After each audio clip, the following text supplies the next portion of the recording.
Bon dia a totes i a tots.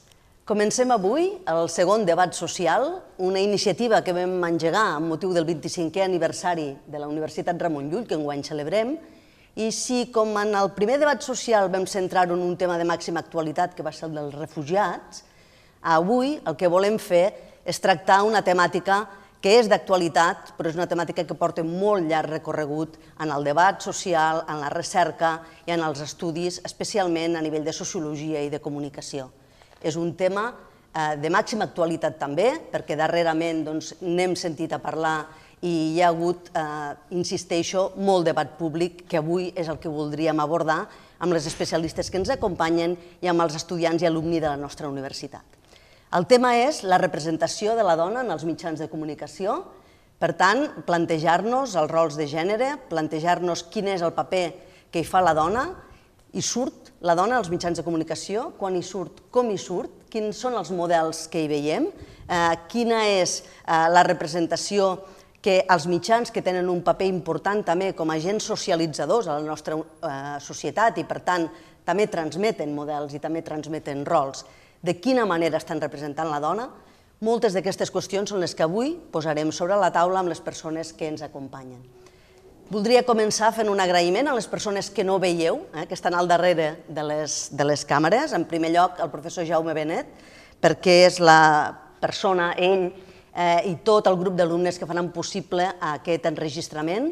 Moltíssimes gràcies i moltes gràcies també a la Facultat de Comunicació i Relacions Internacionals que avui ens cedeix aquest magnífic plató per dur a terme aquesta iniciativa. I moltes gràcies també als estudiants, alumni i les persones expertes que avui ens acompanyen per poder dur a terme aquest debat. Començaré presentant-les. En primer lloc, la doctora Montserrat Garcia. Ella és professora de la Facultat d'Educació Social i Treball Social Pere Tarrés.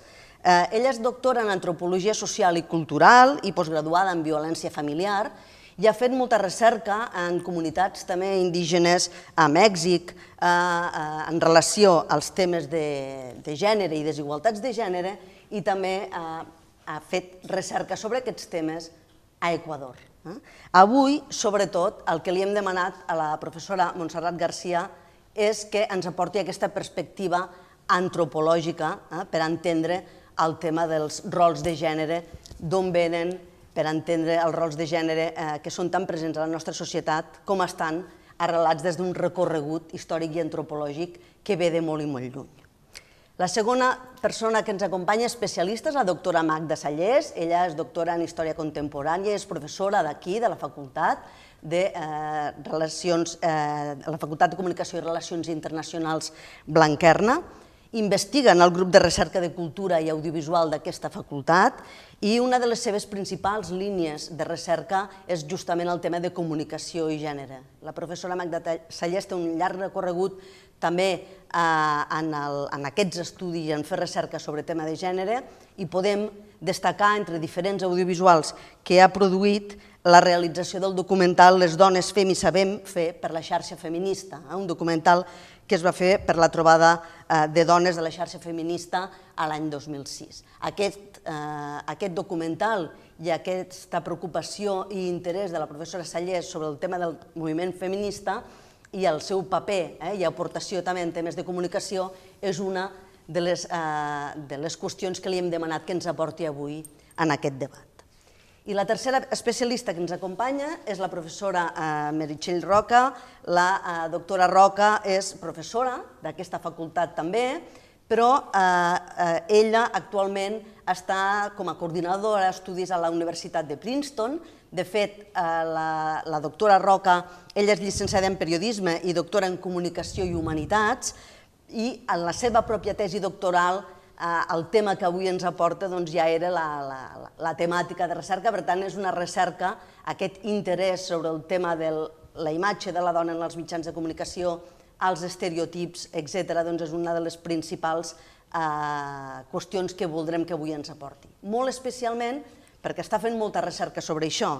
Recentment li han encarregat un estudi sobre internet en femenino, prácticas, estereotipos femeninos y representaciones de género en la web, així com està treballant en un article sobre la representació de la dona a les webs femenines. I per tant, aquesta perspectiva lligada especialment a la seva recerca és el que avui segur ens enriquirà en aquest debat.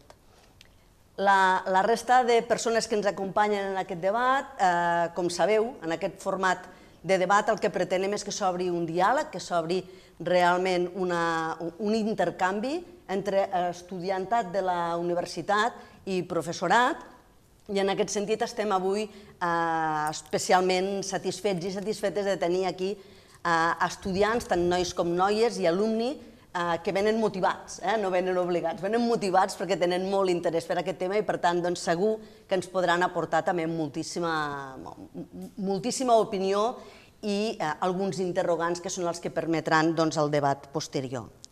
De la Facultat d'Educació Social i Treball Social Pere Tarrés hi ha la Patrícia Rucandio, l'Alba Díaz i la Laura Sigoni, moltes gràcies per ser aquí.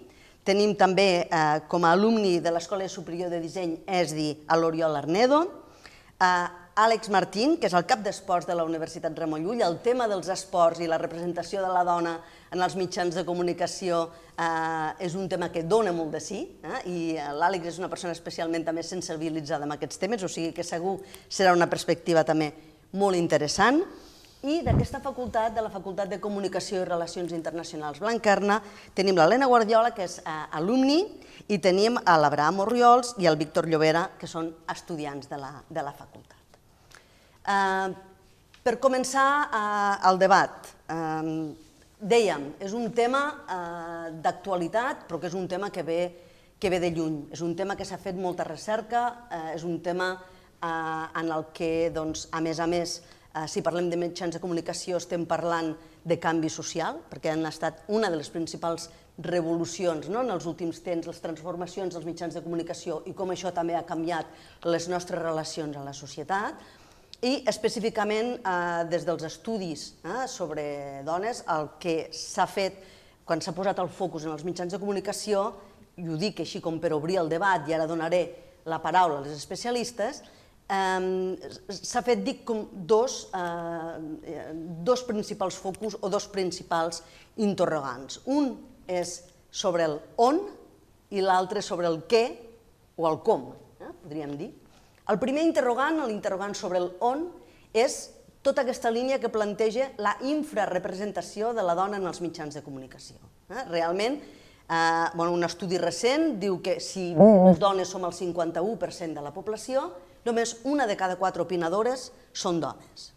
Aquí ja hi ha un tema a plantejar. Si cada vegada més les tertúlies, els programes d'opinió, les articulistes en els diaris, hi ha molt recorregut a fer si només un de cada 4 són dones. En aquesta infrarrepresentació o en aquesta invisibilitat de les dones ja també el camp és molt, molt obert i hi haurien moltíssims exemples. Un d'ells, dèiem abans, el tema de l'esport, doncs un d'ells seria el de l'esport, per exemple. No se'ns escapa a ningú que la màxima representació en els mitjans és de l'esport masculí i l'esport femení sempre té, per exemple, un paper secundari i un paper, per tant, més invisible. Aquesta seria una línia, posa damunt la taula. I la segona, us deia el com o el què i qui. És a dir, d'acord, les dones estan infrarrepresentades, però quan surten, com surten? Quin model de dona surt? Quins són els models que s'estan transmetent des dels mitjans? Els rols han canviat, s'estan reproduint relacions de desigualtat a nivell de rols de gènere. Aquí, si continuo amb el mateix símil, amb el de l'esport, sembla bastant clar. Hem tingut aquests Jocs Olímpics recentment aquest estiu i les portades i els titulars que hem llegit a premsa, molts d'ells directament masclistes, és a dir, referint-se a dones que són esportistes de primer nivell i que en lloc de destacar el seu mèrit en l'esport destaquen si era la companya sentimental de, o si tenia un determinat físic, etc. Doncs segur que en relació al com i quin és el model de dona que representem en els mitjans, doncs alguna reflexió podríem fer. Són dos temes que posen damunt la taula, però el que voldria és que avui en sortissin molt més. I per això donem la paraula a les persones expertes que tenim avui a la taula. En primer lloc, la doctora Montserrat Garcia, que ens aportarà també aquesta visió, com dèiem, més antropològica, que ens permetrà també emmarcar el tema que estem tractant. Doctora Garcia. Moltes gràcies. En primer lloc, el que faré serà contextualitzar el tema del gènere en relació a la igualtat i la desigualtat, veure també quins són els rols i els estereotips i, com deia la doctora Ana Berga, fer aquesta petita aproximació històrico-antropològica. Si anem als temes de desigualtats, veiem que la diferència entre els humans és constitutiu de nosaltres. Hi ha una gran diversitat, un gran grau d'heterogeneïtat, que arriba fins i tot a la individualització. No hi ha dos éssers humans que siguin iguals. I això és una de les grans riqueses que tenim les persones, la nostra espècie. Però a la vegada aquesta diferència moltes vegades s'utilitza per legitimar situacions de desigualtat social. I és així com apareixen els sismes. Aquí tenim l'edaisme, que és la discriminació social a través de l'edat, el racisme, que és per qüestions de pell, el lipuisme, que és per qüestions de pes, el classisme, classe social, i el sexisme, que és el que ens ocupa. Segurament de tots ells el que té un pes més gran, perquè té un component estructural, és justament aquest, el sexisme. Des del marc de les ciències socials, la teoria del sistema sexe-gènere el que vol una mica és lluitar contra aquesta construcció social, contra aquesta desigualtat social. Hi ha una sèrie de comportaments, de relacions de poder, relació entre l'home i la dona, que està sustentat en el patriarcat i en la divisió sexual del treball, l'esfera de producció pròpia de l'home, amb una rellevància social, amb l'àmbit públic i l'esfera de la reproducció que estaria assignada al gènere femení i que estaria circumscrita a l'àmbit més privat i amb poca o escassa consideració social. Sobre el concepte de gènere, què entenem per gènere? Bé, tenim la Cristina Brulet, per exemple, molts altres també, que parla de la diferència entre gènere i sexe. I sexe seria allò que està referit, les característiques que estan determinades biològicament i que s'escriuen als mascles o que s'escriuen a les femelles. Seria una diferenciació sexual. En canvi, el concepte gènere fa referència a una construcció psicològica, social i cultural que escriu unes característiques femenines o masculines habitualment que s'adjudiquen a femelles i mascles respectivament. El que passa és que un dels dos gèneres és clarament dominat sobre l'altre, justament perquè es referma a través d'aquests conceptes de societat patriarcal i de cultura androcèntrica. I, altre cop, la perspectiva de gènere és on jugaria un paper per poder arribar a deconstruir aquest paradigma androcèntric.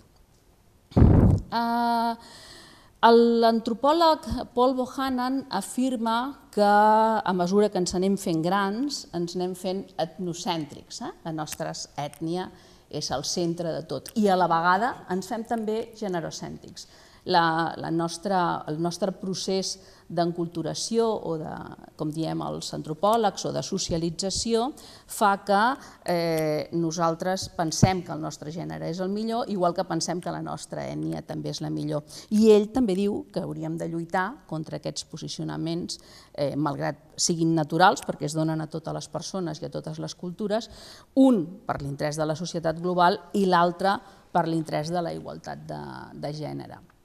Jo voldria introduir aquí un altre, encara que no vull aprofundir amb ell, però penso que sí que seria un bon tema de debat, que és el tema del transgènere. Estem parlant tota l'estona de dos sexes vinculant-los a dos gèneres, però realment tots sabem que hi ha altres gèneres, justament perquè és una construcció social, i em puc remetre a l'etnografia i parlar, per exemple, dels amerindis, els indis de les praderies americanes, que tenien no dos sinó tres gèneres, els verdatges, encara que és un terme que no s'utilitza gaire perquè és menysprea a aquests personatges, i sí que, si recuperem la seva manera de parlar-ne, són els dos esperits. Llavors, un home nascut sexualment com a home que té rol femení, i a l'inrevés, en altres cultures hi havia persones nascudes com a dones que assumien el rol masculí. Hi ha altres molts exemples, només n'he tret un. Si ens apropem una mica a la història, a totes les societats, des de sempre, els historiadors hi en parlen, la dona s'apropa a allò que és natural i a l'home a allò que és cultural i a la raó. Al segle XVIII es comencen a qüestionar les interpretacions basades en la voluntat divina. Al segle XIX comencen a adoptar-se les tesis darwinianes des del punt de vista de l'evolució i el plantejament de Spencer després, des d'un punt de vista més social, i això fa que es vagi considerant cada vegada més l'home com un agent actiu i la dona seria la que acompanyaria en aquest procés actiu, tindria un paper més passiu.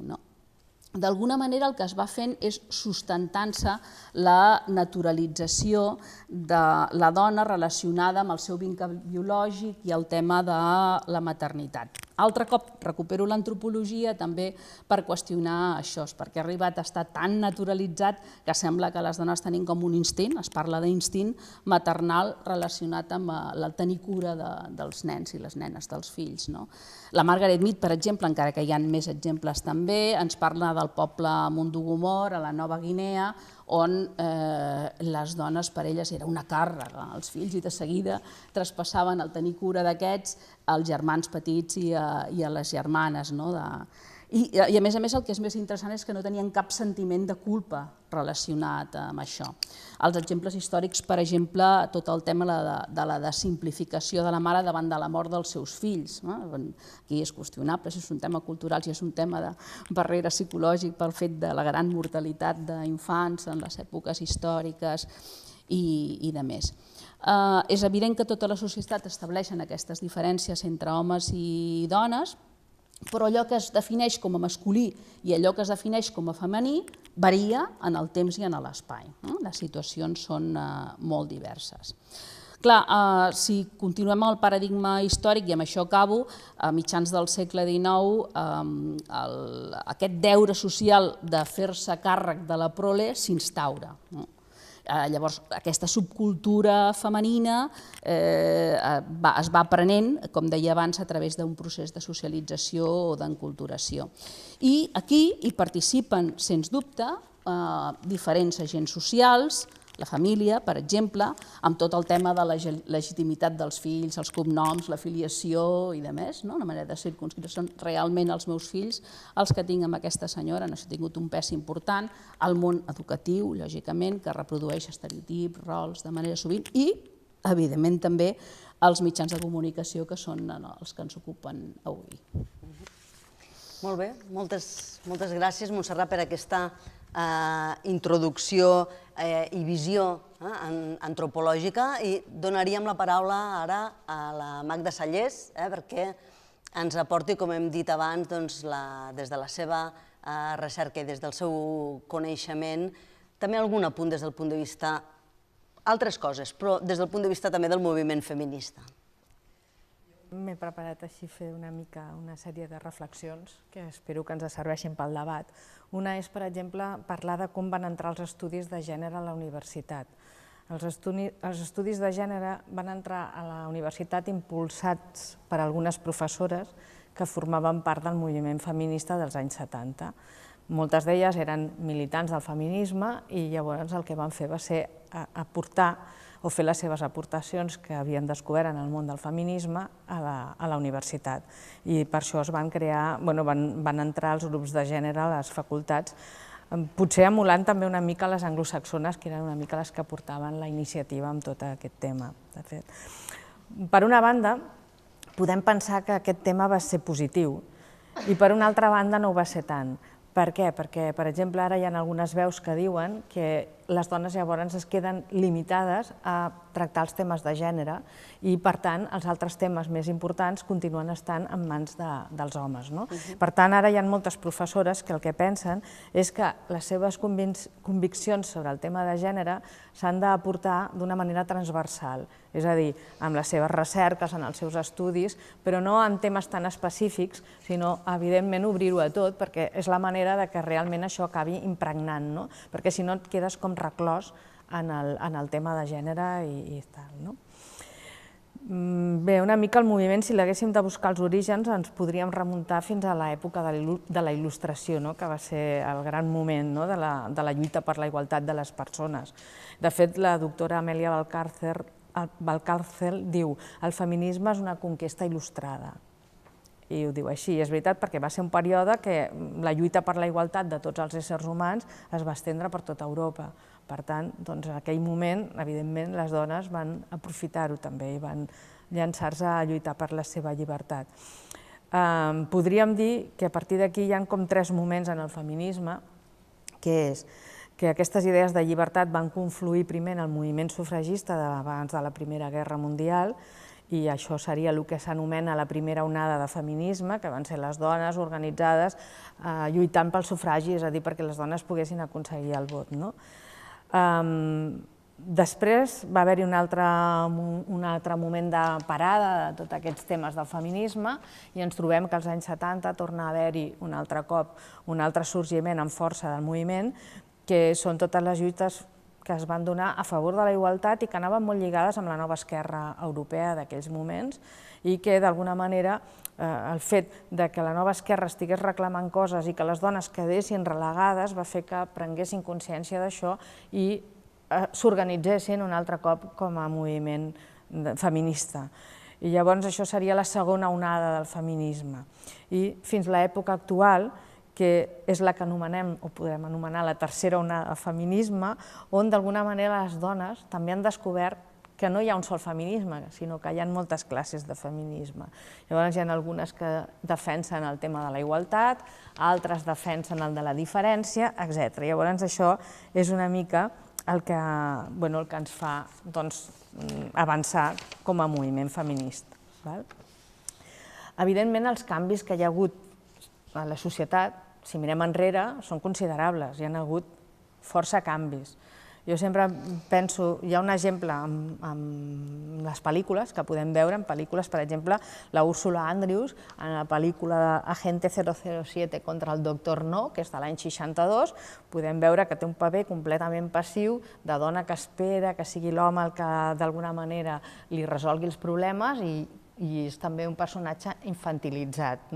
I si comparem aquest fet amb l'any 79, que de fet, si mireu, als anys 70 ja el feminisme havia fet la seva feina, doncs a l'any 79 Alien, la Sigourney Weaver, en el seu paper de Ripley, a la pel·lícula aquesta d'Alien, el que fa és precisament, és una dona activa, que pren resolucions, que no espera que ningú la salvi, sinó que salva ella mateixa, crec que és l'única que queda viva, i podríem dir que es representa ja una dona com ja major d'edat. Llavors el canvi, fins i tot a nivell cinematogràfic, es pot constatar. Però de totes maneres això no vol dir que sigui que ja haguem aconseguit els nostres objectius, perquè precisament si mirem ara una mica, ja que parlàvem de les dones esportistes, com es presenten les dones esportistes en els mitjans de comunicació, si us hi fixeu, el vestuari femení s'ha anat reduint de tal manera que podríem dir que és la mínima expressió, des de les atletes, les jugadores de vòlei, etc. Llavors això podríem dir que és com un espectacle per la televisió i evidentment a qui va dirigit aquest espectacle en els homes, en els espectadors homes. També podem veure que les dones prenen consciència d'això. De fet, hi ha un col·lectiu de dones, ara, professionals, del món de la comunicació i no, que han creat un grup que es diu On són les dones? Jo no sé si ho heu seguit pel Twitter, Facebook i el blog, i precisament el que denuncien és la falta d'equitat en la proporció entre homes i dones en els debats, en els programes de televisió, etc. Llavors elles s'han proposat, han creat un observatori que el que fan és quantificar i estudiar els opinadors que apareixen als mitjans i segueixen aquesta presència de les dones o no. i a més la denuncien, o sigui, interpel·len, informen, interpel·len a través de les xarxes de blog, Twitter i Facebook. És a dir, és una manera de fer sentir la veu de les dones, és a dir, estem aquí, també som expertes. Si us hi fixeu, a vegades en debats només hi ha homes, estan parlant d'economia o de política, sobretot aquests temes que es consideren més masculins, i gairebé no hi ha mai dones. Una mica fins aquí l'aportació, si de cas després en el debat continuem parlant. Molt bé, moltíssimes gràcies. Hem posat damunt la taula i ja aterrant també amb exemples concrets, és a dir, de com ha canviat aquesta representació de la dona en pel·lícules o com també les dones professionals poden liderar iniciatives professionals, en aquest cas com el d'On són les dones, per intentar incidir per canviar les coses. Em sembla que és molt interessant. La Meritxell Roca, justament, és a dir, tot el teu tema de recerca ha anat encaminat a això, és a dir, a analitzar el paper de la dona a les webs, a les revistes, a analitzar tots aquests estereotips. O sigui que ens agradaria que ens puguis aportar quina és la teva visió i què és el que podries aportar en aquest debat que ens permeti complementar una mica tot el que hem anat sentint fins ara. Jo vull començar compartint amb vosaltres una anècdota que és real i és una miqueta explica el perquè del meu interès en el tema de la representació de la dona en els mitjans i els estereotips. I és una cosa molt tonta. Jo quan anava a la perruqueria, típic que agafes les revistes, i no m'agradava res. Jo pensava aquí hi ha alguna cosa que no quadra, no? O sigui, realment els estereotips, el públic, el to, hi havia alguna cosa que no funcionava. I una miqueta arrel d'això va ser com vaig començar a estudiar i confirmar el que ja intuïa, que és que els mitjans de comunicació utilitzen uns referents, uns estereotips que estan antiquats, que no representen tot un seguir, una generació que és la generació que puja, la generació que actualment és la que està tirant, és el motor del país. I és cert que sí que hi ha uns estereotips que representen una realitat, el problema és quan hi ha més realitats que no estan representades. Penseu que el primer autor que utilitza el concepte estereotip en el sentit que actualment l'utilitzem és Walter Lippmann, que era un periodista, i ho fa l'any 1922. I ho fa pensant-se, prenent com a punt de partida les planxes tipogràfiques que s'utilitzaven en el procés d'impressió, que era l'estereotípia. Per què ho fa utilitzant aquest concepte? Doncs perquè les planxes de l'estereotípia són rígides, són unes composicions que no es fan amb tipus mòbils, sinó que són les pàgines dels llibres, es feia una planxa sencera. Llavors, la metàfora que hi ha aquí al darrere és de dir, òbviament que si hi havia una errada es podia modificar, però el procés de canviar una de les planxes tipogràfiques requeria una feina, una elaboració, un treball que finalment ho podies fer, però hi havia molta feina al darrere. És una miqueta el que passa amb els estereotips. Els estereotips al llarg del temps evolucionen i es poden canviar, però requereix un procés de treball considerable. Per tant, la primera idea que m'agrada de l'ús de Lippmann del concepte estereotípia, dels estereotips, és en primer lloc que són resistents al canvi. Després també ell es pregunta per què ens aferrem als estereotips, per què els necessitem? Bé, doncs la primera raó per la qual necessitem els estereotips és perquè ens fan la vida més senzilla. Sobretot són una economia d'esforços. Pensem que no tots experimentem tota la realitat de tot el món d'avui en dia, ni hem viatjat a tots els països, ni hem conegut totes les persones de totes les races, però tots tenim una idea formada en el nostre cervell d'una miqueta com és cada una d'aquestes realitats. I això ho fem a través dels estereotips. Per això és tan important que els estereotips representin al màxim la realitat a la qual es refereixen. Alhora també hem de tenir en compte que els estereotips ens permeten defensar certa posició dins de la societat.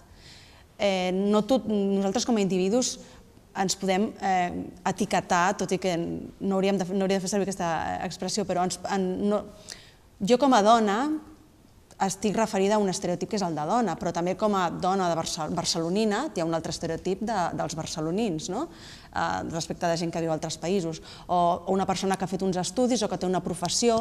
Tots tenim com diversos barrets, diversos estereotips sota els quals ens sentim identificats. I això ens ajuda a donar ordre a nivell social i ens permet sentir-nos de cert grup, no d'un altre, i això ens dona seguretat i ens fa la vida més senzilla.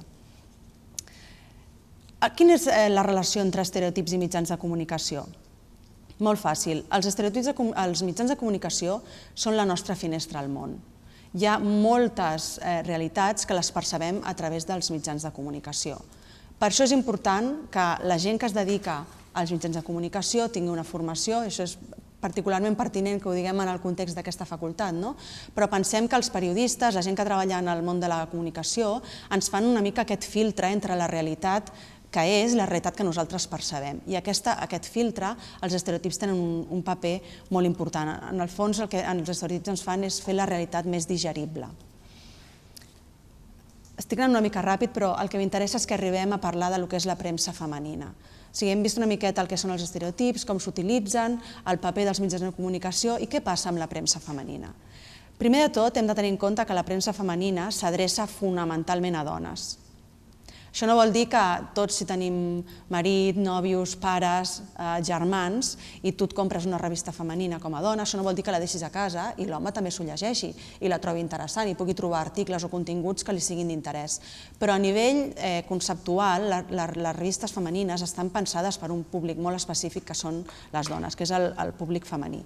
Per tant, és importantíssim veure quina mena d'estereotips fem servir en el moment que estem adreçant-nos a un públic molt concret, que és el de les dones. No és el mateix fer servir un estereotip o un rol femení en un mitjà de comunicació genèric que si el fem servir en un mitjà que està adreçat específicament a les dones perquè el missatge entrarà d'una manera molt més directa. Quan parlem de premsa femenina, per això crec que és important que distingim entre la premsa femenina i la premsa del cor. Són dos tipus de publicacions que són diferents, comparteixen el fet que la premsa femenina i la premsa del cor bàsicament s'adrecen a una audiència femenina, però l'eix de continguts és molt diferent. Jo avui us parlaré una miqueta de la representació de la dona a la premsa femenina, no a la premsa del cor. La premsa del cor, sigui el Hola, el Pronto, similar, són premsa que bàsicament viu del voyeurisme, viu de mirar per un foradet dels paparazzis, el que fa la gent famosa, sí que entremig hi ha algun article, algun consultori, però bàsicament viu del famoseo, del cotilleo, de les tafaneries. La premsa femenina, contràriament, tot i que s'adreça a un públic específic que és el de dones, sí que té un eix de continguts i un eix estructural ben definit. Per exemple, a nivell de continguts, la premsa femenina estructura els articles, els continguts, la repetició, al voltant d'un trinomi, i el trinomi és bellesa, llar, amor. Tots els continguts que trobarem a dintre de la premsa femenina, inclús també la publicitat que s'hi inclou, sempre fa referència a aquest trinomi. O bé són coses que fan referència a la bellesa, sense entrar ara en que hem d'estar totes primes, hem de ser totes guapes, si ets rossa millor que morena, si no portes ulleres millor que portar-ne. Sense entrar en les particularitats, els articles faran referència o bé a temes de bellesa, com estar més guapa, com perdre pes després de l'estiu, com el tema de la llar. El tema de la llar és molt important. En el tema de la llar hi entra també tot el que és la família, com tenir una llar acollidora, com tenir una llar que el teu marit o el teu company s'hi senti còmode amb els teus fills. Per tant, tot el que són temes de decoració, com estalviar diners però portar aquell look que porta tal famosa, com ho pots fer amb les eines del teu voltant. Per tant, tenim bellesa, llar i després tenim el tema de l'amor. La premsa femenina té un bloc de continguts molt important que fa referència a l'amor i sobretot en forma de consultori. Per què és això? Perquè la premsa femenina al final el que busca és que aquella revista tu li donis la consideració que és la teva amiga. Llavors, això està relacionat amb el to, és un to molt directe, un estil molt directe, et parlen de tu, veureu que a les portades hi ha moltes preguntes, moltes signes d'exclamació, molt argot, et parlen com si fossis una amiga que te l'acabes de trobar pel carrer. I al final el trinomi aquest de bellesa, llar i amor està tot relacionat. O sigui, la idea que ens venen és, si estàs bonica, tindràs l'amor ben al teu abast i això es materialitzarà en una llar plenament feliç. Aquesta seria una miqueta la idea a grans trets que hi trobem. I a nivell d'estructura, una miqueta el que comentava, el to proper és la nostra amiga, els consultoris tenen un pes molt important en la premsa femenina, molts cops sobre tema sexual, pregunta-li a la revista o a la persona que hi ha al darrere del consultori que no t'atreveixes a preguntar o al metge o a la teva parella o aquella dolència que tens i ells t'aconsellen. I el més fàcil seria de dir, fixeu-vos amb els noms de les revistes femenines. Bàsicament és o un nom de dona, tenim Clara, Telva, Dúnia, o un ideal de dona, Cosmopolitan, per tant s'adreça a una dona, el model de dona que venen és Cosmopolita, Mujer 21, doncs la mujer del siglo XXI. Per tant, crec que és interessant fer aquesta distinció per si al llarg del debat surt el tema de la premsa femenina, de no confondre-ho amb la premsa del cor. Els principals estereotips mediàtics que trobem, i amb això una miqueta acabo, m'havia preparat una altra reflexió, però ja són de temes de presència, absència i com la dona està representada en els mitjans, perquè moltes vegades també es confon i quan parles estic parlant no en un entorn acadèmic, estic parlant al bar fent l'esmorzar. Moltes vegades hi ha aquesta sensació que treballar per la igualtat implica treballar que el tema de presència, incrementant el nombre de dones que tinguin visibilitat en el telenotícies, en la política. Això és molt important, però és una miqueta el que dèiem al principi. És molt important augmentar, incrementar la presència de la dona, però no només incrementar el nombre, sinó com aquesta dona està representada. No és el mateix que diguem al telenotícies, a partir d'ara, si hi ha 4 presentadors, farem 2 homes i 2 dones, és qüestió de veure qui té el pes, qui pren les decisions, qui fa d'editor, qui decideix quines notícies surten, no només una cara bonica que ens expliqui les notícies. I volia donar-vos una pinzellada, també una miqueta per encendre el debat, quins són els estereotips i el que us comentava al principi de quin és el problema que jo vaig començar a percebre amb el tema de les revistes. El problema bàsicament és que actualment tenim 3 estereotips femenins mediàtics que trobem als mitjans de comunicació en el sentit ampli, no només les revistes, també els informatius, les pel·lícules, els mitjans de comunicació social en sentit ampli. Per una banda tenim el model de dona desig, és una dona que està representada, bàsicament està centrada en el seu aspecte físic, en ser bonica i en agradar als altres, seria un model, que aquest model apareix molt a la publicitat i també molt en el cine. Després trobaríem un altre model que seria el d'esposa, mare, mestressa de casa.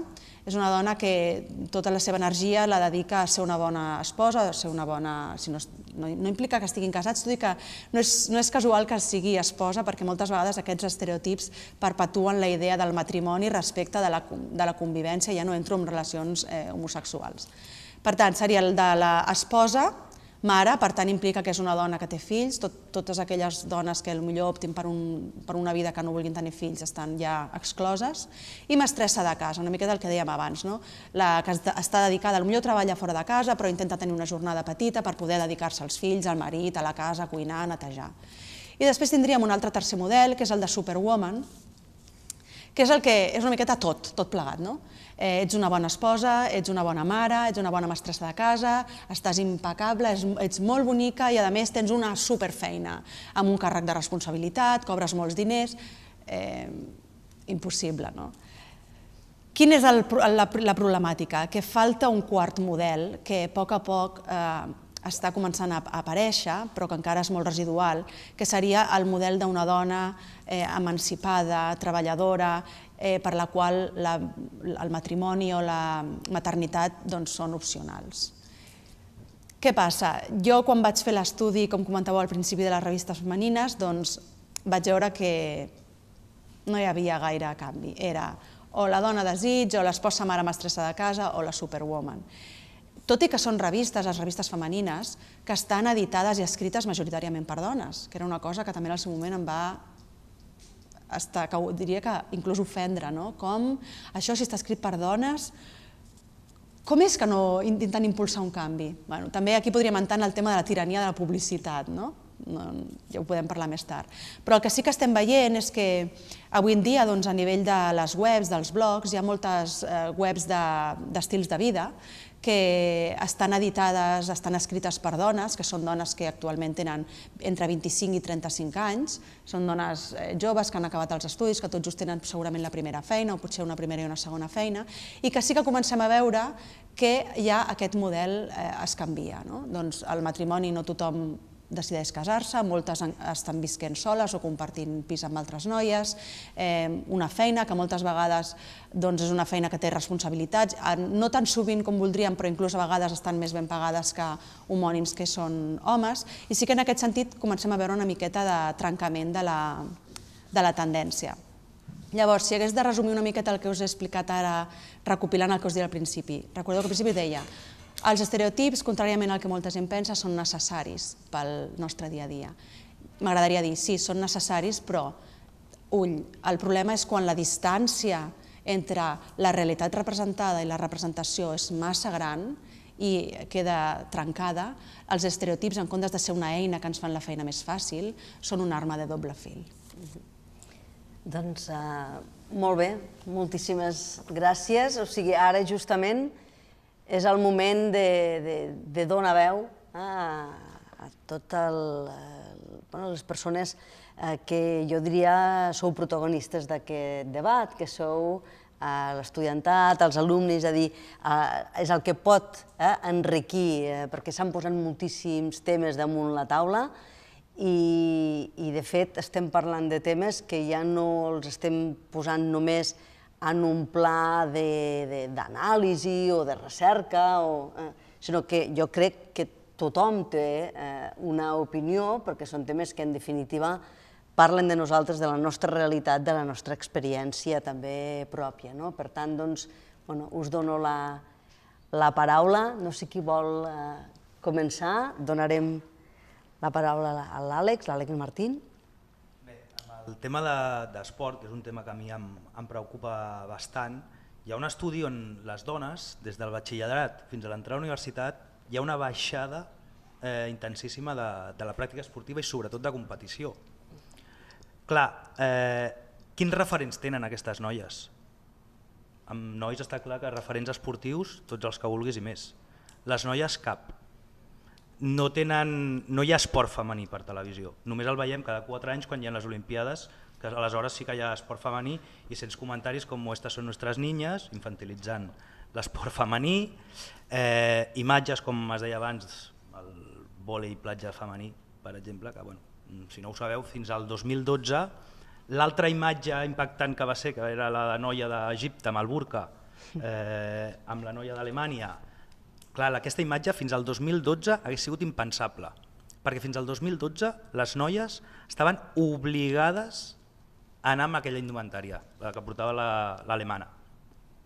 Les d'Egipte no podien participar, perquè no podien vestir com vestia la de la selecció alemana. Des del 2012 a Londres, i fent cas a la Carta Olímpica, que no es pot discriminar per sexe, religió, etc., van autoritzar a que utilitzessin la roba que volen. Avui sí que es pot dir que la de la selecció alemana sí que anava vestida així perquè volia o perquè se sentia més còmoda. Però fins al 2012 la de la selecció d'Egipte no podia participar perquè no podia anar vestida, com l'obligaven, també la seva religió, però l'alemana només podia anar així. Té interès l'esport femení? Jo entenc que sí. Des del moment que quan es fan les Olimpiades l'audiència televisiva admira un partit de bàdminton de la Marín, una cursa de la Mireia Belmonte, de natació, el bàsquet de la selecció espanyola femenina, entenc que sí. No se li dona la plataforma que se li ha de donar per poder-ho veure. El tema és com TV3 et dona un resum d'esports de primera i segona divisió. Bueno, primera divisió ho puc entendre, segona divisió, no sé quins aficionats tindrà el Reus, però clar, igual el Barça femení té més aficionats que el Reus a segona divisió, i el Barça femení està jugant Champions, està jugant a primera divisió, això no passa. I una televisió pública igual sí que hauria d'afavorir que hi haguessin aquests referents perquè no es perdés l'esport femení. No sé, us ho deixo aquí per... si voleu opinar del tema. I després una de les coses que abans comentaves, el tema del cine, de la segona inauguració, jo sí que he vist un canvi, jo tinc 2 filles, i sí que he vist un canvi, per exemple, amb les pel·lícules de Disney. He vist un petit canvi. O sigui, abans tenies només la Cenicienta i ara tens la Brave, que no necessita que la salvi ningú. És ella sola la que tira endavant. Tiana i el sapo, un altre títol d'una noia emprenedora que vol tirar endavant. Si Disney és capaç, sent una empresa bastant conservadora, de fer el canvi, igual sí que és possible aquest canvi. En el cas de Disney, precisament és una cosa que tenim per comentar.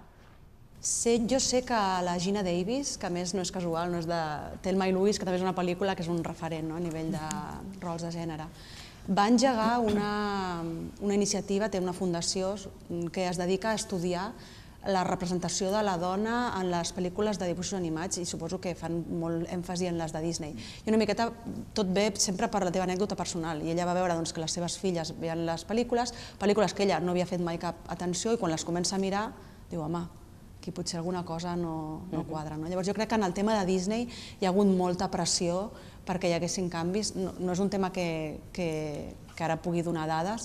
No sé si el canvi ha sigut un 1% o un 10%, però en qualsevol cas, per petit canvi que sigui, el que dèiem, són productes que arriben a una audiència tan gran que només que sigui un petit moviment, de seguida es fa un gran impacte. I respecte al que deies de l'esport, crec que aquí també és important parlar del tema del patrocini, dels sponsors, de les marques darrere dels atletes. Perquè clar, moltes vegades em sona haver llegit que en aquestes últimes Olimpíades hi havia un atleta que va refusar algun pacte amb un sponsor i clar, estàs perdut si perds un sponsor i potser per una miqueta per parlar, però si aquesta noia alemanya, els sponsors li diuen que ha d'anar amb aquesta calceta i amb aquest mini sostenidor i tu no vols fer-ho, és això o no vas als Jocs Olímpics? Clar, va més enllà, hi ha un tema econòmic aquí al final, no és només un tema de visibilitat o d'interès, és que moltes vegades estàs lligat de mans i no tens molt marge, quan els homes segurament això és molt més fàcil tenir patrocinis o... no sé, tu ja entens més en aquest sentit. En el tema de patrocinis, quan tenim molt clar tothom el referent del futbol, en el tema econòmic, és un món a part. O sigui, l'esportista que fa rem segurament està en la mateixa situació que la Carolina Marín de bàdminton, que a l'hora de trobar un patrocini li costa perquè també és un esport que no té una plataforma i un referent i una ajuda per sortir i tenir publicitat. En el tema del patrocini sí que és veritat que si saben que aniràs a unes Olimpiades hi ha una empresa que paga uns diners a aquella federació perquè tots els seus atletes vagin amb aquella roba. Però al final l'atleta pot decidir si porta aquella roba o en porta una altra de la mateixa marca. Al final el que ha de sortir... Quan feia fred, moltes jugadores de vòlei i platja es posaven com unes malles a sota que cobrien i el biquini i el banyador a sobre. Vull dir, això sí que ho feien. Però amb el tema d'esponsorització, el problema que hi ha amb l'esport femení és que clar, tampoc tenen una plataforma on presentar aquest patrocini. Si no surts a la televisió, no surts en premsa, qui et voldrà patrocinar? Si no, no estàs enlloc. Clar, és un cercle viciós. Exacte. Ho heu posat damunt la taula, aquí hi ha també, abans ho deia la Meritxell, és a dir, els mitjans de comunicació són finestres cap al món, tenen aquest doble paper, són finestres i són miralls alhora, és a dir, els mitjans de comunicació són miralls perquè reflecteixen la societat que tenim, si és una societat masclista, és una societat en la que hi ha determinats valors que encara hi són molt presents, els mitjans de comunicació són un reflex d'això, però per altra banda, si són finestres al món i tenen una responsabilitat a nivell de socialització molt important, com dèiem, doncs potser d'alguna manera han d'assumir. Aquest és un gran debat que hi ha en el tema dels mitjans i a nivell ètic. Fins a quin punt els mitjans tenen també aquest paper a nivell ètic o com a codi deontològic d'assumir que d'alguna manera estan educant també i per tant han de ser una mica capdavanters, no només reflectir els valors que hi ha a la societat, sinó poder ser una mica capdavanters per poder trencar o per poder oferir models alternatius que ajudin a promoure canvis socials. I aquí, amb el tema de l'esport doncs, podria ser un exemple, no? Donar-li d'alguna manera una mica més de relleu a l'esport femení. Sí. Endavant. Bé, vosaltres comentàveu també tota aquesta part de la visibilització o no visibilització de les dones, i sí que és cert que tant passa en els consells d'administració i direcció dels mitjans de comunicació, de qualsevol empresa, fins i tot en la política. És més, en la història, quantes presidentes hi ha hagut de la Generalitat de Catalunya? Mai. És a dir, el que estem posant en relleu és que les posicions de lideratge, de presa de decisions, les posicions més importants i de poder són pels homes. I després, si continuem amb aquest exemple que comentàvem de la presidència, les vicepresidències sí que es donen a les dones, fins i tot en les estructures internes de qualsevol partit polític. És que estem parlant d'Artur Mas, d'Oriol Junqueras, de Miquel Iceta, de Mariano, de Pedro, d'Albert. I on són les dones? Justament, tu, Magda, comentaves aquest nou col·lectiu que el que denuncia és aquesta falta d'equitat, etc. Si justament les posicions de poder i d'influència, tant en la política com en l'economia, no hi ha les dones, en uns informatius, per molt que intentem que els mitjans de comunicació tinguin un paper més correcte del que estan tenint ara, com ho fem perquè apareguin si ja d'entrada no ocupen llocs de posició de poder i de lideratge? De fet, hi ha un estudi del Consell Audiovisual de Catalunya del 2004 que assegura que a TV3 només el 14% de les vegades que mostra un representant del govern és una dona. Un 14% de les vegades. Per tant, també no cal dir que si no apareixen, més ben dit, en seccions com de política, com d'economia, amb els esports, el que comentaves, també el temps que se'ls dona és ínfim. Quin és l'únic gènere o l'únic espai televisiu on sí que se'ls dona molt més paper i en percentatge hi són molt més presents? En la premsa rosa. Justament, com tu, Meritxell, comentaves, una premsa que la podríem classificar o la podríem emmarcar que representa gelosies, representa crits, representa xafarderisme, l'amor, etc. Per tant, per suposat que els mitjans de comunicació, com que tenen aquest impacte tan gran en les persones, perquè tothom en un dia corrent, qui no escolta la ràdio, sintonitza la televisió, llegeix, etc., és importantíssim el paper que se'ls dona i el temps, però també quan se'ls dona, com se'ls dona. Perquè trobem, per exemple, també en molts programes d'humor, per exemple, com el que es premia és el cos. Sense necessitat de dir molts noms, segurament programes com Tonteries les justes amb l'Anna Simón, la Cristina Pedroche, etc., el seu paper queda reduït a un vestit curt. I és que és molt trist que l'única imatge que es doni és aquesta, perquè justament després el que es potencia és els cànons de la publicitat, en conseqüència els cànons de bellesa de la societat, i només entendre que la dona prima i la dona guapa és la dona que tindrà èxit i podrà sortir per la televisió. I si no, preguntem-nos quantes dones grasses presenten algun programa actualment. Cap. Molt bé. Moltes gràcies, Abraham. Molt bé. Molt bé. Jo us volia compartir un article que vaig llegir ahir que diu: los periódicos españoles se reparten al año 40 millones en ganancias por incluir anuncios de prostitución. I això m'ha fet molt que reflexionar i vaig buscar aquests anuncis i en què consisteixen. I vaig llegir: chicas nuevas, jovencitas, me han dejado en casa solita. Latinas, no continuaré la paraula, orientales sumisas, rubias morenas, 24 hores. I contrastant també xifres oficials, vaig veure que el 90% de les noies que estan en prostitució no estan perquè volen, sinó que són víctimes del tràfic d'éssers humans amb fins d'explotació sexual. I també veient documentals sobre la Mabel Lozano, no sé si la coneixeu, que és una documentalista també experta en aquest àmbit, explicava que donava el seu punt de vista sobre com els mitjans de comunicació feien visual aquest delicte que està passant en els nostres carrers.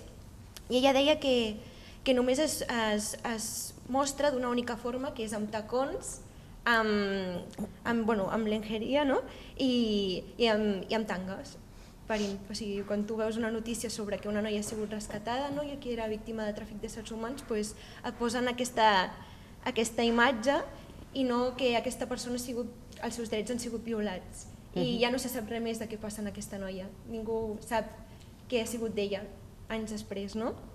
I en això també em feia referència al que tu estaves dient, no? de fer un objecte sexual a la dona, i realment la meva reflexió va centrada en que els mitjans de comunicació són una eina brutal, no? De transformació social, i que realment tots tenim una responsabilitat en això, també per denunciar el delicte i també per protegir els drets humans. I volia deixar en això. Molt bé, gràcies. Helena? Sí, jo... surten moltes coses com amb la qüestió del gènere, les dones, a vegades es diu dones, com si diguessis dona, poguessis posar totes les dones en el mateix sac. Estem parlant de multiplicitat d'identitats i en relació al que tu deies sobre els estereotips, jo el que em pregunto és al servei de qui estan, no? Els estereotips, perquè a qui li serveixen, a qui li fan la vida més còmoda. I vinculat una mica amb els estereotips i amb la qüestió del poder que tu comentaves, jo crec que precisament també és una qüestió de poder, no? I que són estructures de poder que estan, o sigui, com intentar mirar també com que la perspectiva feminista sigui una perspectiva transversal. Des del meu punt de vista té a veure com amb un sistema econòmic, té a veure amb unes estructures de poder, té a veure amb moltes coses que estructuren una societat i potser tu podries dir molt més sobre això. I una cosa que a mi em sembla substancial és que moltes vegades es parla dels mitjans de comunicació com si fossin entes, però els mitjans de comunicació som les persones i les mirades i les percepcions. I jo, que he estudiat a la facultat periodisme, en 4 anys d'estudis, no hem parlat de gènere ni de perspectiva de gènere mai. Per tant, és evident que les mirades, que som subjectes patriarcals, oferim una mirada patriarcal del que ens rodeja, perquè no és que, des del meu punt de vista, interpretem, mirem, focalitzem segons una sèrie de, com un sistema de valors que tenim allà. I per tant, si jo sóc un subjecte patriarcal, oferiré una mirada patriarcal o posaré l'atenció com en unes qüestions i no en unes altres. Jo crec que això és substancial. A les facultats de periodisme, almenys aquesta, jo no he parlat de perspectiva de gènere en 4 anys. Sí sobre el llenguatge i sobre com mirem i com percebem, però no sobre gènere i qüestions vinculades al gènere. I després també volia fer una... Sobretot incidir en el tema del sistema de dominació. O sigui, per mi, a mi no sé si ens interessa o no a les dones com a concepte, que no sé si pot ser com un concepte generalitzat, assumir certs rols de poder o és, o sigui, em pregunto, és assumir certs rols de poder o és refer la mirada, de construir estructures i repensar de quina manera volem viure, de quina manera ens volem relacionar, de quina manera volem generar teixits, perquè clar, les dones que estan en posició de poder, quines dones són? Perquè segurament no seran les dones migrades, ni seran les dones que treballen al superdà o seran les dones de... Llavors, és representació, és mirada i també és com, hi ha un sistema de dominació, a mi m'interessa entrar dins d'aquest propi sistema, a mi no m'interessa, però crec que és un debat interessant. Moltes gràcies. Helena, et diria, si et serveix i té com a referència, que no és una qüestió d'aquesta facultat, és una qüestió genèrica, la manca de perspectiva de gènere en els estudis universitaris. I de fet, l'última llei d'igualtat entre homes i dones que va aprovar el Parlament de Catalunya fa uns mesos enrere, estableix, dins del seu capítol específic per a universitats, estableix que en tots els estudis universitaris s'haurà d'incloure d'alguna manera aquesta matèria de perspectiva de gènere, no només en el periodisme, sinó en educació, en medicina, en psicologia, en tots els estudis s'haurà d'incorporar d'alguna manera aquesta matèria, fins al punt que la pròpia ACU, l'Agència de Qualitat, que avalua les memòries dels títols universitaris, valorarà si s'ha incorporat, s'ha tingut en compte aquesta perspectiva. Per tant, com a mínim la llei així ho estableix, en la línia del que tu deies, que és una mancança no puntual, sinó força general. Volia comentar en la línia del que vosaltres us referíeu del paper de la dona en els càrrecs de poder, sobretot en temes de política. Molt important el que l'Abraham comentava, no només que les dones siguin nomenades, també en quines conselleries estan nomenades, perquè no és el mateix una conselleria d'Economia que la que és d'Educació, sense menystenir cap de les dues, però també el rol tradicional de la dona com a educadora, però el que talla el bacallà segueix sent l'home.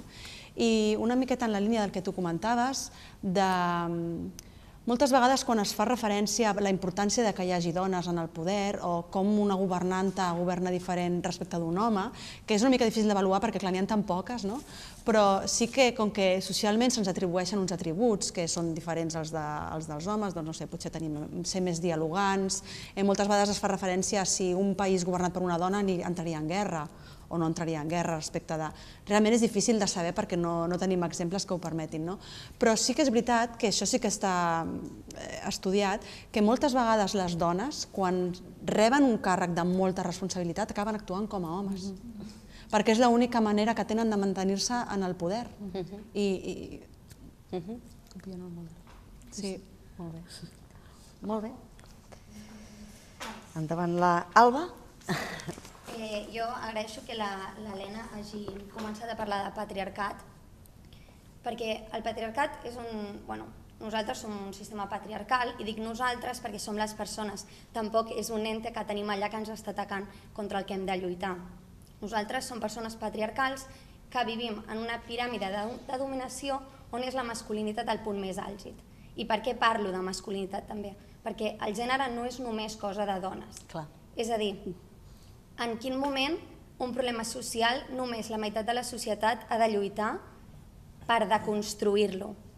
I considero que és important saber que en aquest joc que ens hem muntat, en aquest taulell, tenim una figura programada que és l'home i tenim una figura programada que és la dona.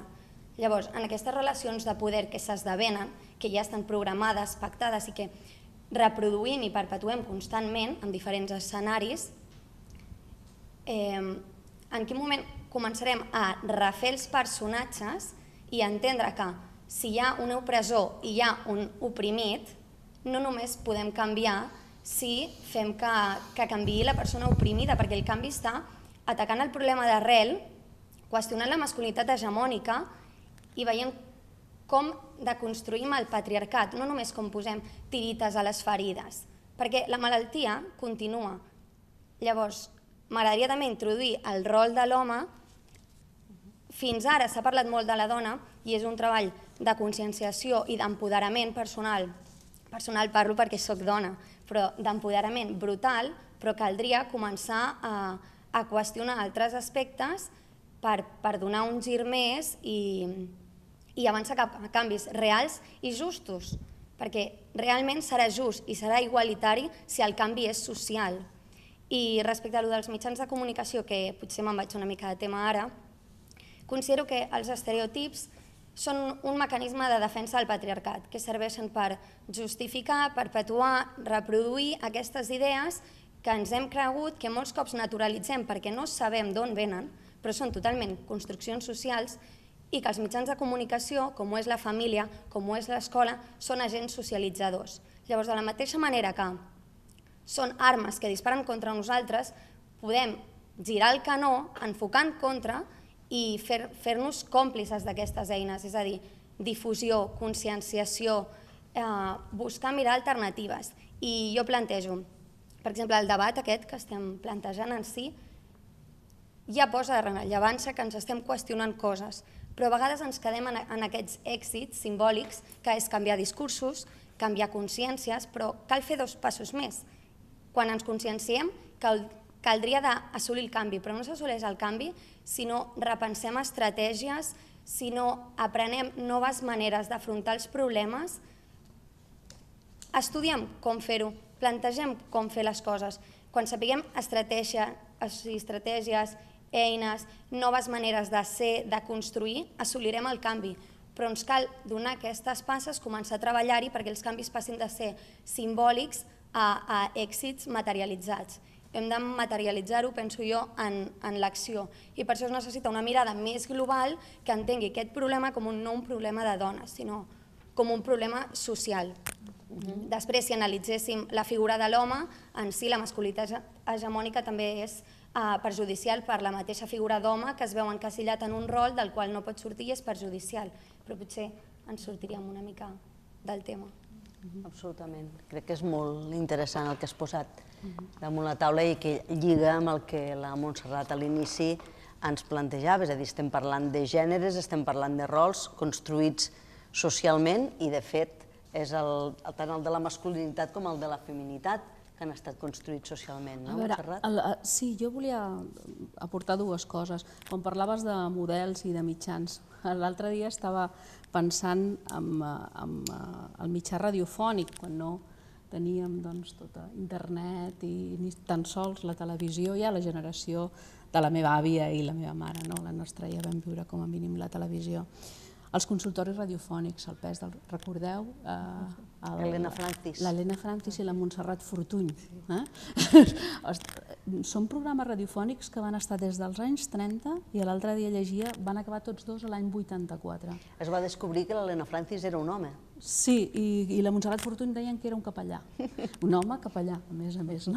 Llavors, el model que estaven reproduint els mitjans era aquest model que tu parlaves abans, de la dona i de més, i van estar durant més de 50 anys socialitzant, sobretot a les dones, en el patriarcat. Perquè, clar, els consells que els deien allà, jo que n'havia escoltat alguns quan era adolescent, eren tots adreçats a tenir cura de la llar, com has de planxar, com no sé què, i si hi havia alguna és que estic casada i m'he enamorat, però què dius, quin disbarat, ni se t'acudeixi, no? És que el meu marit té una altra relació. Bé, però és que a l'home ja li toca tenir una altra relació. I això durant 50 anys, a 3 generacions, se'ls va estar de manera diària, perquè aquest consultori era diari. Eren cartes que feien les dones i llavors aquests senyors que hi havia al darrere socialitzaven en aquest sentit. I després, abans, quan la Meritxell parlava dels estereotips de la perruqueria i dels mitjans, justament ahir vaig veure als mitjans de comunicació una notícia que com a mínim em va frapar. Un perruquer obria un negoci i a la porta d'entrada posava "Entreu tranquil·lament els homes i els gossos, prohibida l'entrada a les dones". Això era ahir. I clar, l'argumentació d'ell estava basada en els estereotips femenins. Deia, és que he estat tota la meva vida sent perruquer de dones i em maregen. Tenen converses buides, sense contingut, criden i a més estan envoltades de nens que sempre maregen. Aquesta era la seva argumentació. Però clar, és que això era ahir, i sortia ahir a la televisió. El pes dels estereotips que es manté, que no hi ha manera que, encara que fem l'esforç, molts i moltes, doncs allà estan i es perpetuen. Llavors el pes dels mitjans em sembla que juntament als altres agents socialitzadors que deies tu i que deia tu també a l'inici, em sembla que és importantíssim. Molt bé. Jo vull parlar de publicitat a les dones. Això de parlar abans de la dona desig. Jo últimament estic veient que la publicitat hi ha un efecte, és com un miratge. Sembla com que a les dones ara se les representa amb una diferència. Ara hi ha una que té acné, una que no està depilada, una curvi, que es diu, però no he vist en cap cas una dona que reuneixi les dues diferències. És a dir, s'estableix un model, primeta, guapa, i s'hi posa una diferència. És a dir, s'està creant una mena d'estereotip ara, un estereotip, un model, com li diguem, que és la dona ha d'acceptar la seva pròpia diferència, però és una diferència que la segueixi fent atractiva a ulls de la resta del món. Per això, de moment, no ha sortit cap model que tingui acné i que alhora no estigui depilada. Jo almenys no l'he vista. Això surt a la premsa, també. A la premsa veiem una dona independent que ha decidit no depilar-se, però la noia que t'han posat és guapíssima. Clar, o la noia que té barba, o... Escolta, estem ensenyant això, diem que la diferència és positiva, però no estem sortint-nos en cap moment del model. La noia famosíssima de les taques a la pell, també, primeta, tota depilada, tal. Clar, jo tinc aquesta sensació, personalment, que s'ha agafat un corrent que es veu a l'opinió pública, a les xarxes socials, no? Sí, s'ha de respectar la diferència tant a la dona com a l'home, no? S'ha agafat això i s'està comercialitzant d'una manera que a mi personalment no m'agrada. Trobo que no fa justícia a la realitat. Sí, i tant. Jo crec que és el triomf també del capitalisme, no? El capitalisme buida de contingut tota lluita i jo crec que allà és on està el punt també, no? De com transgiverses, buides tot de contingut i acabes fent moda de menjar ètic i de proximitat, del menjar bio, de moltes qüestions com del dia a dia i de la quotidianitat. Per això, des del meu punt de vista, crec que és interessant tenir en compte que quan es parla en perspectiva de gènere es parla no només de gènere, es parla de raça, es parla de classe i es parla de com a tots nivells. A mi em va agradar molt, vaig estar parlant un dia amb la Yayo Herrero, que és una antropòloga ecofeminista, i parlava de la quotidianitat del feminisme i que per això el feminisme, com a corrent diversa, ha arribat a generar tants canvis perquè va a lo quotidià. O sigui, pots parlar de l'abstracte, pots parlar de moltes qüestions teòriques, però el feminisme d'alguna manera on va a mirar és a la divisió social del treball i als rols i a la quotidianitat. Jo crec que també és com hi ha una part allà que enganxa molt i per mi el que acabes de descriure és com el triomf del capitalisme, de buidar de continguts moltes idees. Magda. No només el quotidià, també el personal.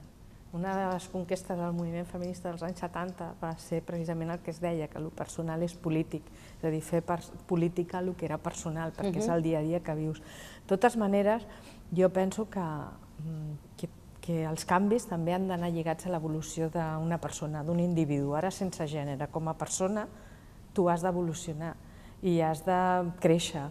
I això no és fàcil, i això ho ha de fer un mateix, perquè a vegades és molt fàcil donar les culpes a l'exterior, que aquest té la culpa, el capitalisme, els homes, etc. No.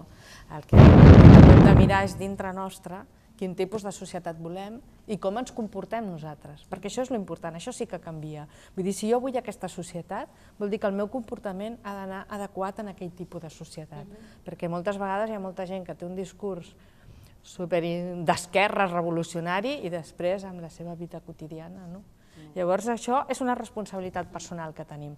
Una cosa és la col·lectiva com a societat cap on anem, però a més jo soc més partidària dels petits canvis, és a dir, de com tu vas evolucionant com a ser humà, perquè això t'implica molt més, o sigui, t'interpel·la tu mateix, que sempre és més fàcil donar les culpes fora, saps? I llavors, per cert, ara parlant una mica, no sé qui ho deia, ella, també hi ha alguns homes que ara comencen a escriure de manera diferent, perquè l'altre dia també, crec que érem nosaltres que parlàvem això d'on són les dones, havia escrit un periodista a l'Ara on són els homes. Carles Capdevila. Carles Capdevila, oi? Que feia com una reflexió dels comportaments que tenien els homes a vegades parlant de les dones entre ells, amb amics, quan estan sols, i que això d'alguna manera també formava part d'aquest masclisme imperant i que un no se n'adonava que passava això. I que formaria part d'aquesta, no sé, del sostre de vidre, això que parlem, el sostre de vidre, que és potser un nivell més psicològic que costa de penetrar. Són dos articles, un és l'article del Sergi Picazo que comenta la Magda que posava de relleu, és a dir, deia soc masclista, i aleshores venia a posar de relleu com molt d'aquest comportament interioritzat, naturalitzat, que dins el qüestionem, i ell ho feia, com dèiem, des d'aquesta reflexió personal, és a dir, la revolució de lo personal, és a dir, molts dels comportaments quotidians que jo, sense adonar-me ni pensant-me i estant convençut des del meu nivell de discurs, de convenciment i tot això, que jo no soc masclista, me n'adono, si faig una reflexió, que estic reproduint aquests comportaments. I l'altre article és del Carles Capdevila, director fundador de l'Ara, que deia, arrel també d'això d'on són les dones, es preguntava on som els homes, com dèiem abans, la reflexió que feia la Laura, l'Alba, perdó, sobre això. És a dir, que realment aquesta revolució només serà possible si hi ha una transformació global d'homes i de dones, no només de les dones. Oriol? En referència precisament a aquests articles, obrien molt bé la porta a que tenim un masclisme, o sigui, els homes ens hem criat en una societat masclista i tenim dins nostre una sèrie de patrons que inevitablement mostrem al dia a dia. Però una cosa que vull posar sobre la taula és per què sempre hem de... O sigui, per què el Carles Capdevila deia que era una gran oportunitat també pels homes, perquè com a societat no sé què. Per què ha de ser també, sempre hem de buscar el benefici pels homes? O sigui, per què no ha de ser simplement una reflexió col·lectiva i pròpia de que estem en una societat discriminada, una societat desequilibrada, llavors és això, posar sobre la taula... És interessant. M'imagino que és una manera de vendre-ho, no?, també. És a dir, però efectivament la pròpia reflexió ja purament ètica hauria de ser suficient, suposo que vols dir, no?, com perquè no fes falta buscar-li això, no? Sí. Jo també volia fer una reflexió entorn a això i és que jo crec que l'educació és una arma que tenim contra totes aquests masclismes que entren en la nostra vida quotidiana i jo crec que des de petits ens eduquen les noies color rosa i mires els catàlegs de totes les joguines i com són les joguines per noies o ja des de petit t'inculquen cap a on has d'anar a estudiar. O, per exemple, noies que estudien enginyeria informàtica estem igual de capacitades que els homes i al revés. També volia dir això.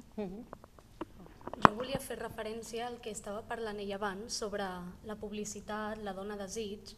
Jo trobo també que, per exemple, les pàgines web de botigues online, que ara està com de moda ficar això, una col·lecció només per dones amb curves o una col·lecció per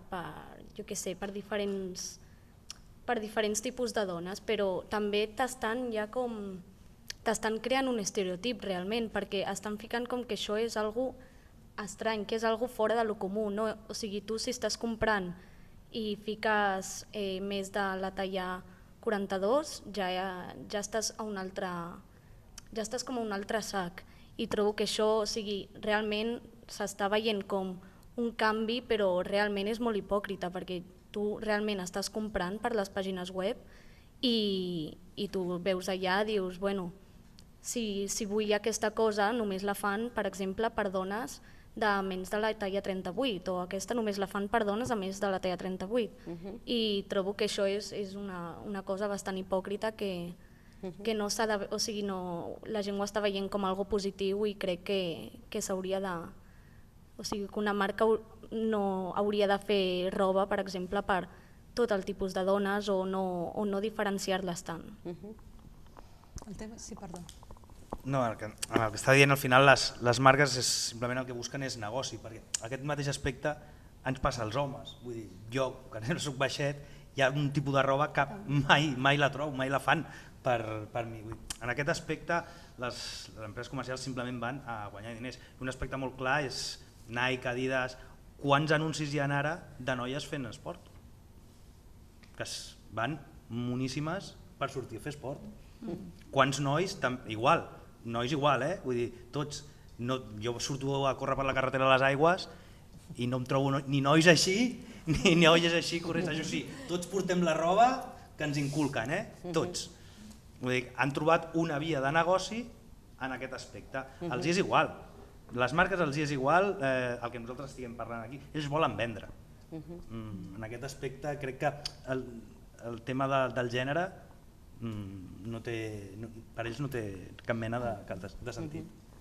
Bueno, jo també el que deia ahir de la publicitat, que ho estan... O sigui, jo crec que ells realment sí que ho estan difonent com si fos un canvi. Per exemple, l'anunci que estan fent ara de H&M, una noia amb pèls a l'aixella, una noia amb curves, no sé què, una noia negra, per exemple, i ho estan venent així com algú com super, no sé, molt comú tot, però realment tu vas a la web i ho trobo tot molt hipòcrita, realment. Sí, jo penso que el tema de la indústria de la moda i la publicitat i el lligam que hi ha donaria per un altre debat, perquè, per exemple, recordo una campanya que DAF va fer fa uns anys que era Les mujeres reales, o no recordo exactament l'eslògan, i clar, costa a vegades discernir de fins a quin punt aquella empresa vol treballar per un canvi en els rols i en els models de dona o és únicament per vendre més. I amb el tema de les talles és una mica el mateix, com els patrons i les numeracions van canviant, perquè jo cada vegada porto una talla més petita i estic igual fa molts anys. Què passa aquí? En el fons, busquen el sentir-te còmode de mira, quina talla més petita porto. Sí, certament, com tu dius, obriria tot un altre debat. No, i també continuant amb aquesta línia que tu comentaves, no és només alarmant a nivell d'impacte psicològic, a nivell del que comentàvem de marcar un cànon de bellesa que és gairebé impossible. Estem parlant d'un model de bellesa que surt a les revistes amb Photoshop i que és un model utòpic. És impossible. Esport, dieta, etc. és impossible. I el que no podem normalitzar, perquè seria normalitzar una anomalia, seria normalitzar una cosa que el que s'ha de fer és erradicar, és, per exemple, que una bàscula pesi quantes hores pot sortir a la televisió, o que una bàscula, un número, marqui si estàs dintre del que s'entén com a persona guapa o no persona guapa. Simplement era fer aquest apunt. Hem posat damunt de la taula, jo crec que és la situació, l'anàlisi, és a dir, les desigualtats, com això és una cosa que neix de molt enrere, com això després es va concretant entre dins de la universitat, com ho visualitzem en mitjans de comunicació, sigui en les revistes, sigui en l'àmbit de l'esport, sigui en els programes. Però a mi m'agradaria que féssim evolucionar el debat també des del punt de vista de si observem canvis. És a dir, és evident que avui en dia un programa com el de l'Helena Francis, és a dir, a tots ens posaria els pèls de punta, no? És a dir, alguna cosa ha canviat. I per tant, jo la pregunta la llanço directament ara a la Meritxell, és a dir, des del punt de vista de a les webs femenines, els mitjans de comunicació estan canviant i estan fent una revolució. Avui en dia els adolescents ja no miren la tele, és a dir, estan a YouTube, i per tant, els blogs, els youtubers, els nous canals de comunicació, les sèries juvenils, etc. Són una arma de doble fil, no? És a dir, d'alguna manera hi ha tots uns models que en allà segur que encara continuen i es perpetuen, però com hem dit abans, també poden ser agents de canvi, també poden ser llocs en els quals incidir per a promoure aquests canvis. No sé si hi ha algun canvi, Meritxell, que tu estiguis observant des d'aquests mitjans. Jo crec que en el tema de... Parlaré en paral·lel al tema revistes i al tema webs. El tema revistes, el consultori de l'Helena Francis segueix sortint. Fa poc vaig llegir una portada, el que us comentava abans del paper que té a nivell de consultori és molt important, i la dona moltes vegades a nivell sexual rep el tractament d'una prostituta i t'animen a fer, recordo un titular que deia hazle a tu marido lo que quiere y no se atreve a pedirte. Per tant, jo penso que la diferència fonamental que afecta el canvi és que la revista al final depèn d'un grup editorial que té un consell d'administració, que té unes empreses de publicitat al darrere i tenen realment poc marge de maniobra. El canvi real és a nivell d'internet. Per què? Perquè internet ens ha permès a tots ser emissors. Ja no depenem d'un grup editorial, no depenem d'una publicitat que si no ens paga no podem pagar aquella plataforma. Òbviament que hi ha bloggers que a mesura que es van fent famosos, la Isabel Llano, per exemple, l'Isa Weiss, que durant molt temps ha sigut la bloguera més llegida a Espanya, doncs clar, el seu blog ha anat evolucionant i cada vegada té més publicitat i no és el mateix, però jo, si ara volgués obrir un blog, tinc 1000 opcions que em costaran zero, únicament la meva connexió a internet. Per tant, en aquest sentit, sí que els canvis, els petits canvis, són molt poderosos, que diria el Capitán Siam. És així. Amb un ordinador, un telèfon, un iPad que et connectis a internet, tu ja pots fer del teu microaltaveu. En el moment que les xarxes socials afavoreixen que tu, jo t'ho dic a tu, i quan tu t'agrada ho comparteixes al teu mur, que tens 500 amics, només que n'agafis un 10%, és que clar, la xarxa va creixent, creixent, creixent. Llavors, aquests petits canvis són més importants del que ens semblen. Quin és el problema real? Que la persona a la que arribem des d'un blog no és el mateix poder que TV3 o una tele o una revista. Però és un canvi real i és un canvi important, i això sí que es veu. I les dones que fan aquests blogs que jo últimament estic estudiant, és el que us comentava abans, el rol i el model de dona que estan fomentant és molt diferent. En coses bàsiques com el que us deia, el viure en parella sense estar casat, o algú que decideix no tenir fills i no té per què amagar-se. Potser no és que no tens fills perquè no en pots tenir, és perquè no en vols tenir. O perquè tu vols dedicar-te a la teva carrera professional i això no et fa una mala persona. O sigui, aquesta mena de petits canvis sí que els anem trobant a nivell de la web. De tant en tant es cola alguna que és bastant tradicionalista, però jo crec que en general la web ha afavorit una mirada més progressista sobre el tema de rols, de gènere i estereotips de gènere.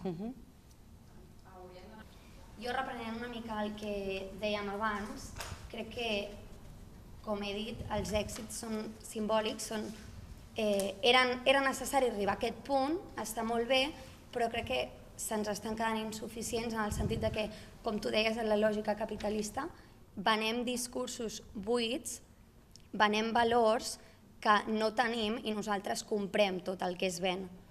Per tant, no cal això. No cal perquè ara, si sentíssim algú amb un discurs homòfob, ens tiraríem les mans al cap.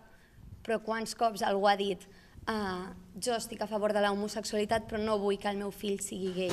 Això és el reflex de sé què he de dir, sé què està socialment acceptat, què digui o no digui, però no he arribat a sentir, a entendre el missatge que potser encara no sabem transmetre i hem d'aprendre. Però la part positiva de tot això és que, com tu deies, Laura, i jo molts cops transformo una cita de Celaya, que ell diu de la poesia que és una arma carregada de futur. Jo penso que això ho és l'educació. I quan parlo d'educació com una arma carregada de futur, no em refereixo al futur són els joves. Jo entenc l'educació no només en l'àmbit formal, sinó en tots els aspectes de la vida i al llarg de tota la vida. Jo penso que tothom, en qualsevol estadi vital, estem a temps per començar a viure diferent, per començar a viure més lliures, que la meva àvia ara es plantegi coses que abans no es plantejava, que vagi a ambients que abans no hi anava amb el meu avi, per mi ja és un èxit. Llavors, sempre, si està a temps, sempre podem fer coses, llavors anem bé, però no ens quedem amb la superficialitat de com que sentim que el missatge ha canviat, pensar que la realitat ha canviat perquè ens queda molt per fer. Oriol? Jo volia seguir una mica el fil que anàvem parlant d'internet. Personalment penso que sí, que s'ha obert un gran ventall, però no sé si coneixeu un experiment social que va fer Microsoft, que va obrir una compte de Twitter que estava portada exclusivament per un robot. I era un robot que anava aprenent a mesura que anava interactuant amb els usuaris. Què va passar? Que aquell robot al cap de 2 setmanes es va convertir en un robot totalment racista, totalment homòfob, i els comentaris, inclús en temes de nazisme. Llavors, la importància també d'això, de les petites accions que no en som conscients, i repeteixo, especialment els homes, de que tenim un masclisme molt interioritzat i que es va reproduint, es va multiplicant, i llavors, mira, això era un exemple molt gràfic i molt fàcil de veure, una compte de Twitter racista i una homòfoba. Sembla que ha sigut molt ric i hauríem d'anar acabant. A mi m'agradaria fer algun tancament final, si hi ha alguna reflexió final, si pot ser en aquesta clau optimista o en aquesta clau de perspectiva de futur, possibilitat de canvi, doncs millor que millor. Magda? Sí, jo crec que tots estem d'acord en que ens queda molt per treballar encara per aconseguir la igualtat i crec que amb això ens hem posat tots d'acord. Després, el com seria, amb iniciatives com per exemple On són les dones, és a dir, d'anar dient les coses que realment no som conscients però que estan passant i a vegades no és per mala fe sinó precisament perquè no ens adonem que estan passant. Està bé que es denunciï i que d'alguna manera s'interpel·li a la gent.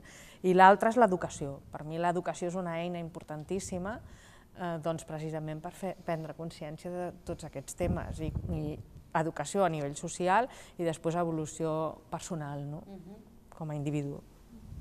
Gràcies, Montserrat. Jo voldria acabar com he començat, des del punt de vista històric, i anant més lluny encara. Hem vist la televisió, els blogs, la ràdio, i abans la gent, el procés de socialització l'aprenia també a través dels refranys populars. Jo crec que està amb la nostra impronta cultural, que està interioritzat, que es perpetua, i només us en llegiré dos, un en català, La dona i la burra cada dia una surra, y una en castellà, y ahora os diré por qué os el llegeixo. Todas las mujeres tienen en el pecho una amapola, pero más abajo tienen la funda de mi pistola. És terrible. No només el component masclista, sinó que ens porta cap a una altra cosa que no hem parlat però que va molt lligat al gènere, que és la violència de gènere, evidentment. Hi hauria aquí un altre debat, però aquest nivell de que els homes, des de la seva posició dominant, pensen que una mica les dones són seves, però no la seva, entre cometes, la seva, sinó totes les dones. Per això el de la funda de mi pistola. Al segle XIX, a l'Anglaterra del segle XIX, es penava els violadors per haver atemptat contra la propietat masculina quan feien una violació, no per la pròpia violació. El segle XIX, des del punt de vista històric, està aquí mateix. I, com que em deies, en clau positiva, doncs res, tots homes, dones i altres gèneres lluitant contra la deconstrucció del gènere que tenim en aquests moments. Gràcies. Endavant. I jo crec que també com l'interessant és com oferir espais al dubte, no? O sigui, jo crec que també és com, tot va molt vinculat a les creences que tenim. Els mitjans de comunicació, a part de ser agents com socials, generen moltes creences i molts imaginaris, i jo crec que hem de donar més espais al dubte, o sigui, més espais a deixar de creure moltes coses, no? No només pots creure en una religió, sinó que tenim com moltes creences naturalitzades i com molt integrades, que per mi és com la part més positiva perquè estan en les nostres mans, no?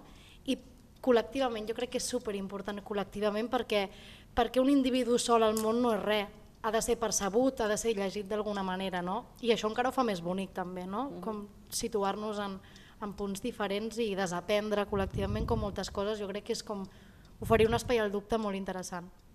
Jo vull acabar insistint en la importància que hi hagi canvis a nivell estructural, que ja comentàvem de govern i de més, però també insistint en la importància de la sensibilització, de l'educació del nostre entorn, de pensar que començar amb una anècdota i acabarem amb una altra anècdota. A casa som de moto, vinc d'una família que ens agraden molt les motos. Durant molts anys amb el meu marit hem tingut 2 motos, però ara en tenim una i la compartim. Sempre es dona per fet que el meu marit és el que condueix i jo vaig darrere. Llavors, sempre que puc, quan arriba una benzinera en un bar i s'adrecen a ell, intentar dir, escolta, a veure, penses això canviarà a nivell general? No, però aquella persona li has fet veure que la realitat no sempre és com ell la tenia concebuda i potser la propera vegada, quan vegi una noia, no donarà per fet, que és el paquet, que aquest és un altre, el concepte de paquet, no? Però penso que en aquest sentit els petits canvis, d'intentar, escolta, que la gent obrir l'interruptor i que pensi, ostres, potser tenia això pensat que anava així i anava d'una altra manera. Crec que aquestes coses són importants. No canviarem el món, però almenys l'entorn i la nostra petita realitat quotidiana sí. Molt bé, doncs moltes gràcies. Crec que ha estat molt enriquidor. És un tema que, sens dubte, donaria per estar-s'hi hores i hores i molts dels temes gairebé s'han posat damunt la taula i ells per si sols ja serien motiu d'un nou debat, perquè no ens hi hem posat per poc. El paper de la dona als mitjans de comunicació és un tema que té un abast cultural, social, d'un impacte que va molt enllà. Gràcies per la vostra participació, espero que hagi sigut interessant i ara a preparar el tercer debat. Gràcies.